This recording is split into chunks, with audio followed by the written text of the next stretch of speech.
seorang dosen. Ya, ini adalah lingkaran yang saling terkait antara yang satu dengan yang lainnya. Berarti kalau secara administrasi, yang pertama itu adalah kualifikasi akademik. Kemudian juga kompetensi, kemampuannya. Banyak orang yang Masya Allah ya, soleh ya, luar biasa sekali gitu ya, istiqomahnya, konsistennya. Tapi kadang untuk menyampaikan kepada orang lain, ya itu agak susah gitu ya. Ada juga yang bisa menyampaikan tapi dia kurang apa ya, mungkin kurang atraktif ya, apalagi nanti kalau di sekolah, termasuk juga sebenarnya di kampus, menggunakan kita adalah student center learning ya.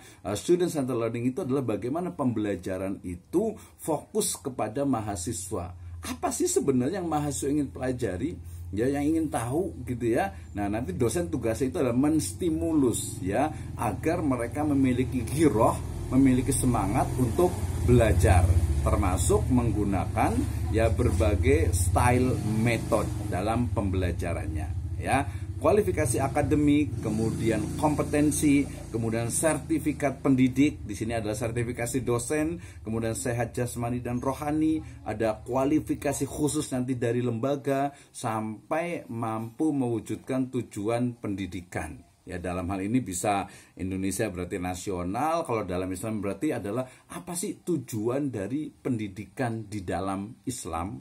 Nah ya, ini adalah syarat dari ya seseorang itu menjadi dosen profesional. Berikutnya kita akan detailkan satu-satu. Jadi dosen itu dia harus memiliki kualifikasi akademik ya. Ini di pasal ke-45 Undang-Undang tentang Guru dan Dosen. Jadi kalau mengajar S1 ya berarti program alumni dari magister. Kemudian kalau mengajar pasca sarjana atau magister berarti dia harus doktor. Ya, jadi sesuai lah. Jadi kan bahasa itu jangan sampai jeruk makan jeruk gitu ya. Jadi S1 lulus alumni S1 kok ngajar S1 gitu. Jadi kayak jeruk makan jeruk gitu. Sebenarnya hikmahnya banyak sekali. Salah satu yang paling penting itu adalah bagaimana the thinking ya, the art of thinking ya. Jadi bagaimana seorang dosen itu dia berpikir bukan hanya apa ya, bukan hanya menyampaikan, bukan hanya dia itu seperti saluran, bukan. Ya, jadi kita belajar ke guru kita, kemudian ke asatidzah, ke syekh suyukhina gitu ya. Kemudian kita sampaikan langsung ke mahasiswa kita. Ya boleh sih, nggak apa-apa juga, memang segitu standarnya. Tapi harus ada pendekatan, harus ada metode yang tepat, harus ada juga mungkin pembaharuan, terutama dalam konteks-konteks yang mungkin kontemporer, waktu, tempat, keadaan, teknologi, dan lain sebagainya. Nah, termasuk yang ketiga, tadi jadi gini, kualifikasi akademik itu berarti kalau mau ngajar S1 berarti S2, kalau mau ngajar S2 berarti ya S3 gitu. Yang ngajar S3 berarti dia harus guru besar, profesor lah di Indonesia. Kemudian ada juga yang memang dia itu memiliki kemampuan keahlian yang prestasi luar biasa. Banyak asatidzah kita, ustadz-ustadz kibar kita yang mereka ya enggak, mungkin bisa jadi memang enggak terlalu penting pendidikan, tapi memiliki apa, prestasi yang luar biasa. Ini pun bisa, makanya sekarang ada dokter honoris causa gitu, bahkan ada profesor juga honoris causa juga gitu ya. Ya no problem, nggak ada masalah, maafin muskil lah. Yang penting adalah memang kemampuan dan kontribusinya itu memang nyata. Nah, termasuk juga nanti ketentuan untuk menjadi seorang dosen juga itu adalah persyaratan yang sudah ditentukan oleh lembaga atau dalamnya adalah perguruan tinggi ya. Ini kualifikasi akademik ya. Yang berikutnya adalah bagaimana kompetensi seorang dosen. Jadi pertama tadi kualifikasinya, yang kedua adalah kompetensinya. Nanti selain ini nanti saya akan kirim ke panitia ya. Nanti boleh dipelajari, tenang saja ya. Jadi tadi kualifikasi akademik kalau untuk jadi dosen ya. Sebenarnya walaupun tadi ada yang luar biasa, misalnya gini, ada seorang misalnya seorang ustadz kibar, mungkin beliau ya tidak kuliah, mungkin kita itu mungkin kuliah S1 misalnya, tapi kemampuannya itu memang luar biasa dan ada prestasinya gitu ya. Ada prestasinya itu juga sangat mungkin gitu untuk menjadi seorang dosen. Nah, kompetensi seorang dosen itu ada kompetensi kepribadian ya, kemudian juga pedagogik, kemudian juga kompetensi sosial, dan juga kompetensi tentu saja profesional. Nah, kita akan bahas satu-satu ya, mudah-mudahan nanti waktunya cukup nih ya. Karena ini ada sekitar 30 slide nih. Nah, ketika bicara tentang kompetensi kepribadian, kita berarti bicara tentang apa? Empathy ya. empati. Jadi seorang dosen itu dia bukan tadi misalnya nih ya, saya pernah cerita. Jadi ketika kita mau mengajar ke kelas, ternyata mahasiswa kita itu kayak apa ya, stres, tertekan, nggak nyaman. Kemudian kita langsung datang, langsung menjelaskan, oke hari ini, hari ini kita akan belajar tentang misalnya fikih misalnya gitu ya, atau kita akan belajar tentang metodologi pembelajaran atau mungkin inovasi pembelajaran, teknologi pembelajaran dalam bahasa Arab. Anak itu dia belum siap untuk belajar, anaknya mahasiswa itu belum siap untuk belajar karena mungkin keadaan-keadaan yang mungkin di asramanya atau mungkin di rumahnya dan lain sebagainya. So berarti di 5 menit pertama, di 5 menit pertama atau 10 menit pertama itu pastikan bahwa seorang dosen itu memahami dari psikologi mahasiswa. Ada empati ya. Empati itu harus muncul gitu. Jangan anak udah lagi stres, nggak semangat, kita langsung ceramahi atau mungkin kita langsung masuk ke materi. Nah, ini dalam beberapa learning method itu kurang tepat gitu ya. Nah kemudian juga harus berpandangan positif kepada orang lain. Nah, ini kan kalau teori pembelajaran sekarang kan nggak ada anak yang nakal, ya nggak ada mahasiswa yang nakal, nggak ada mahasiswa yang males, nggak ada mahasiswa yang mungkin tuh nggak semangat, bukan. Ya justru itu adalah tugas dari dosen. Sana dulu ya, jangan berisik. Oke, mohon maaf, gangguan sedikit. Ya, nah artinya apa? Jadi seorang dosen itu harus memahami tentang empati, tentang bagaimana psikologi dari mahasiswa. Jangan sampai mahasiswa itu belum siap untuk belajar, makanya nanti di awal itu biasanya ada brainstorming.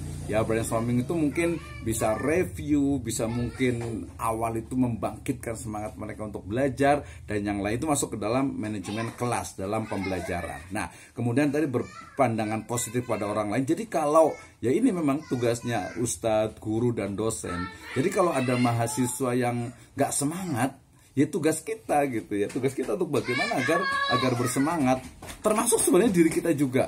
Misalnya begini, seorang dosen misalnya lagi keadaan mungkin kurang sehat ya, qadarullah mungkin diberikan cobaan sakit gitu ya, tapi ayo maksakan diri gitu ya. Nah mungkin bahasanya itu energinya, energi itu auranya ya, artinya kelihatan orang yang kurang semangat ya, seorang dosen dalam keadaan mungkin kurang sehat kemudian ke kelas kemudian ngajar. Ya nggak fokus kitanya gitu ya, nggak fokus, sehingga kemudian ini juga penting ya. Jadi berpandangan positif kepada diri sendiri gitu ya. Ada juga nih biasa kalau di beberapa madrasah atau beberapa kampus ada juga nih yang dosen datang malah cerita ngalor ngidul. Nah salah satunya itu adalah karena tidak memiliki RPS. Ya, rencana pembelajaran semester. Jadi para dosen sekalian, nanti sebelum mengajar, kalau ada kaprodinya itu berarti wajib untuk menyerahkan RPS kepada prodi, ya, kepala atau ketua program studi, ya. Ya di sini siapa aja lah ini ya, program studi. Nah, itu nanti mau RPS. Jadi apa sih yang akan dilakukan dalam misalnya ya 1 semester? Ya, mungkin kompetensi dasarnya apa, metode yang digunakan, materinya, kemudian medianya, termasuk juga referensi. Nah, ini sangat fleksibel sekali. Kemudian juga genuine authenticity, artinya apa? Ya, ada sih beberapa orang itu yang ngajar itu mungkin stylenya atau mungkin dari segi metodenya itu dia kadang terlalu copy paste ya, copy paste dari yang lainnya, sehingga kadang karakter aslinya itu kurang gitu ya, kurang, sehingga ini justru mahasiswa itu kadang biasa cepat bosan biasanya. Nah, berorientasi kepada tujuan juga jelas ya. Kalau tujuan kita itu adalah lil jannah wa mardotillah, itu sudah jelas sekali nih. Artinya apa? Bahwa kemampuan kepribadian yang mantap, stabil, dewasa, arif, dan berwibawa adalah menjadi teladan bagi mahasiswa ya, dan juga nanti tentunya memiliki akhlak yang mulia gitu ya. Nah, ini adalah kompetensi kepribadian. Jadi ini juga terus nih, makanya nanti dalam beberapa kesempatan biasanya seorang dosen juga sebelum mengajar itu selalu ada refresh atau upgrade. dari sisi spiritualitasnya, dari sisi akidahnya perlu dikuatkan, dari sisi metode pembelajarannya, dan termasuk juga dulu kan kita sempat ya saya di Darussalam itu tentang menulis nih. Ayo semangat lagi nih, kita akan ajak dosen-dosen untuk kita terus menulis gitu ya. Nah, ini adalah kompetensi kepribadian. Yang berikutnya ini juga sebenarnya kompetensi kepribadian tadi yang lanjutannya itu, jadi dia itu kepribadiannya itu stabil, kemudian kepribadian yang dewasa, kemudian juga arif, kemudian berwibawa, akhlak yang mulia, serta menjadi laqad kana fi rasulillahi uswatun hasanah, seperti Nabi SAW menjadi uswah hasanah. Tapi kan kita paham juga ada nobody perfect, tidak ada yang sempurna tentu saja. Itu yang kedua. Berikutnya adalah kompetensi pedagogik. Artinya apa? Oke, mudah-mudahan tidak ada gangguan ya. Ini videonya agak sedikit gangguan nih ya. Jadi berikutnya adalah kompetensi pedagogik ya. Suara saya mudah-mudahan masih terdengar jelas ya, walaupun videonya agak berhenti nih ya. Biasa problem negara berkembang memang ya. Baik. Nah, kompetensi pedagogik asatidz sekalian, dosen-dosen sekalian, ini yang paling penting nih. Ya, jadi tadi kompetensi, kemudian juga kualifikasi, pedagogik itu adalah mampu merancang pembelajaran. Ini yang paling penting nih. Jadi ahsan ya, lebih baik kalau seorang dosen itu ketika akan mengajar itu sudah disiapkan ya RPS-nya untuk 1 semester. Termasuk juga evaluasinya ya, kemudian juga metode pembelajarannya, learning systemnya, marojinya, referensinya, aktivitas yang akan dilakukan gitu ya. Nah, ini penting gitu ya. Makanya tadi salah satunya kenapa sih harus dia tuh harus S2 gitu misalnya gitu ya. Karena minimal tuh ada pengalaman. Oh, zaman sekarang itu pakai PowerPoint. Aduh, ini udah ketinggalan banget nih. Jangan pakai PowerPoint, udah pakai Canva, ya udah pakai Gamma, udah pakai banyak sekali untuk AI-nya gitu ya. Ini sangat mungkin sekali gitu ya. Jadi merancang pembelajaran itu juga sekarang juga sangat mudah sekali gitu ya. Nah, jadi kemampuan merancang pembelajaran, kemudian melaksanakan proses pembelajaran, ya mungkin nanti kita bisa diskusikan nih. Saya pengen tahu sebenarnya kayak gimana sih metode yang pernah berjalan agar lebih aktif learningnya itu, kemudian kemampuan menilai proses dan hasil pembelajaran. Ini juga menarik sekali ya. Sering sekali, mohon maaf nih, biasa di sekolah yang lainnya ya, ya nilai itu cuma diukur dari dari IQ-nya. Dan itu selalu dengan angka. Di beberapa negara modern yang namanya nilai itu dia bukan dari angka, tapi ya dari sisi ketercapaian. Sekarang alhamdulillah ya, di sekolah pun sekarang sudah hampir tidak ada ranking dan lain sebagainya. Artinya apa? Sebenarnya ya tujuan dari pembelajaran itu apa gitu ya. Jadi bukan, dan penilaian itu, evaluasi itu nanti kalau di kuliah di S1 kan ingin ya, di S2 juga sama, ada pengembangan untuk evaluasi pembelajaran.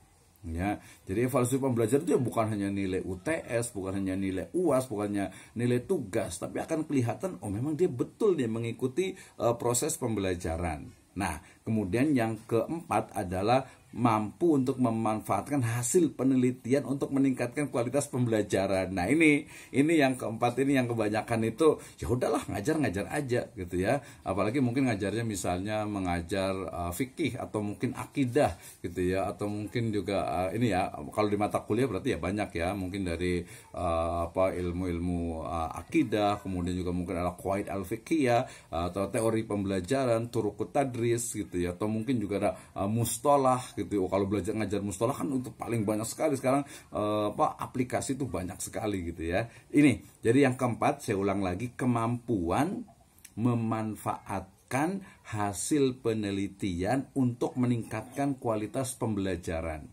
Nah ya, jadi misalnya nih kita mau ngajar tentang metodologi pembelajaran bahasa Arab gitu ya.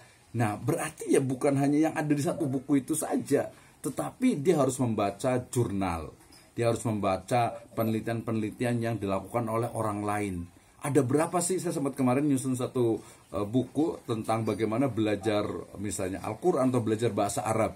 Belajar bahasa Arab kan ada mulai dari yang sebulan bisa, kemudian ada yang 48 jam, ada yang 24 jam, ada yang 12 jam, ada yang 8 jam, ada yang 2 jam. Gimana nih? Belajar bahasa Arab kok bisa 2 jam gitu ya. Nah, itu adalah metodologi. Bisa jadi, mungkin nggak seperti itu. Artinya ada kekurangannya. Tapi seorang dosen itu harus mampu untuk comparison, ya, muqaran, ya, membandingkan antara satu metode dengan metode yang lain. Kalau tadi bicara tentang pembelajaran atau metodologi pembelajaran bahasa Arab, yang lainnya juga sangat banyak sekali. Nah, berikutnya adalah pengembangan peserta didik untuk mampu mengaktualisasikan dirinya. Nah, ini kadang dulu waktu di pondok tuh saya sempat agak sedikit protes gitu. Misalnya gini, aliyah di kelas 3 misalnya gitu ya. Sekarang tuh kelas 12 ya. Aliyah, madrasah aliyah tapi jangan aliyah ya kayaknya. Tapi nggak apa. Jadi siswa atau santri di madrasah aliyah yang kelas 12 itu misalnya ada 3 kelas misalnya gitu ya. Kemudian ternyata yang mungkin ke Madinah itu sekitar 3 sampai 5. Kemudian yang ke Libya itu dia mungkin antara 10 sampai 20. The big question, yang lainnya itu mau kemana? Gitu kan ya. Yang lainnya itu mau kemana? Berarti kan dipikirkan gitu ya. Yang ke Madinah ada, yang ke Ummul Qura mungkin ada, mungkin ke Timur Tengah lainnya mungkin ada, yang ke Libya juga ada, mungkin ke sekolah yang lainnya juga ada, termasuk mungkin yang ke di Riyadus Shalihin ini. Nah, pertanyaannya nanti ke Riyadus Shalihin ini setelah selesai dari Ma'had Ali ini mau kemana? Ya kalau PBA bahasa Arab berarti bahasa Arab, kalau maunya jadi ustadz, ya udah berarti fokus ke sana, gak apa-apa. Jadi menjadi seorang ustadz yang profesional. Nah, kita lihat ya. Ini adalah kompetensi pedagogik. Yang saya fokuskan itu di bagian yang keempat dalam hal ini. Berikutnya, ketika kita bicara tentang dosen profesional, maka kita juga harus mampu untuk melihat bagaimana sebenarnya kompetensi ya yang harus dimiliki. Ya, ini tadi secara detailnya, ya, memahami peserta didik secara mendalam, melakukan rancangan pembelajaran, pelaksanaan pembelajaran, merancang dan mengevaluasi pembelajaran sampai mengembangkan peserta didik sebagai aktualisasi berbagai potensi dirinya masing-masing. Nah, kemudian kelewat satu, yang berikutnya adalah kompetensi sosial. Ini menurut saya juga sangat penting sekali gitu ya. Misalnya ada khairunas anfa'uhum linnas, maka seorang dosen ya dia harus mampu untuk apa? Untuk bicara tentang mulai dari menghargai keragaman sosial. Ini kalau menurut saya penting sekali dalam konteks Indonesia. Ya kalau secara luas kan orang bilangnya Bhinneka Tunggal Ika itu terlalu luas lah. Kita bicara tentang Islam saja gitu ya. Bagaimana antara ya mungkin satu organisasi dengan organisasi yang lainnya, antara satu ada pondok atau ma'had dengan yang lainnya, ini kalau menurut saya ini mohon maaf nih kalau agak sedikit beda pendapat gitu ya. Ini menurut saya itu penting untuk ditekankan ke mahasiswa kita. Ke siswa juga ada sih sebenarnya gitu ya. Ke siswa, kebetulan saya mengajar itu di 4-5 kali kampus gitu ya, dengan karakter yang berbeda-beda gitu, sehingga ternyata ini penting nih untuk ditekankan ya. Ditekankan misalnya kadang orang itu kalau yang mereka tidak mengikuti perkuliahan, biasanya masyarakat awam juga sih, ketika sholat misalnya yang satu menggerakkan jari, yang satu tidak menggerakkan jari gitu ya. Ini kadang suka agak beda gitu ya. Ini kalau secara fikih yang paling banyak, tapi yang lain juga ada. Jadi bagaimana sebenarnya kemampuan menghargai keragaman, kemudian menyampaikan pendapat dengan runtut, efisien dan jelas, ini yang paling penting ya. Jadi seorang dosen ketika dia menyampaikan tuh dia sistematis ya, mungkin sistematis, logis dan juga empiris biasanya gitu ya. Nah, sistematis, logis, empiris. Tapi dalam konteks ini adalah ini pentingnya ketika misalnya ya banyak beberapa asatidzah itu yang memang udah biasa ngomong, udah banyak luar biasa gitu. Tapi kemudian ketika kemudian berdiskusi, kemudian ketika mungkin dia semacam forum group discussion, itu kadang kurang runut gitu ya. Termasuk juga dalam mungkin dia menyampaikan pendapat, apalagi mungkin menyangkal dan sebagainya. Ini perlu ditekankan. Termasuk juga kemampuan membina suasana kelas. Nah, ini paling penting tadi, bagaimana how to manage our class gitu ya. Kemudian suasana kerja juga, dan juga mendorong peran serta dari masyarakat. Ini kompetensi sosial seperti itu. Jadi dia bukan hanya tadi secara personal saja, tapi juga secara kemasyarakatan. Jadi dia tuh seorang dosen itu kalau menurut saya sih dia harus apa ya, inklusif gitu ya. Inklusif itu artinya apa? Ya dia open minded lah ya, open mindset gitu ya. Dia objektif, kemudian tidak diskriminasi, kemudian juga mampu berkomunikasi ya. Nah, ini kan beda nih. Kita nggak tahu nih, mungkin background yang masuk ini apakah rata-rata sama, mungkin gitu ya, atau mungkin berbeda-beda, tapi komunikasi dengan santun, empati, kemudian juga dengan masyarakat, dengan yang lain juga itu penting ya. Adaptasi, kemudian juga komunikasi, menurut saya ini juga bagian yang sangat penting dalam kompetensi sosial. 6. Oke, lanjut ya, berikutnya. Oh, kelewat satu nih. Kompetensi tadi ketika bicara tentang kompetensi sosial ya, nanti kita juga bicara tentang kompetensi profesional. Nah, ini yang paling penting ya. Jadi bagaimana sebenarnya seorang dosen itu dia harus mampu, pastilah ya, otomatis karena namanya dosen pasti menguasai materi kuliah. Tetapi ada syaratnya nih, dia harus deep, harus mendalam.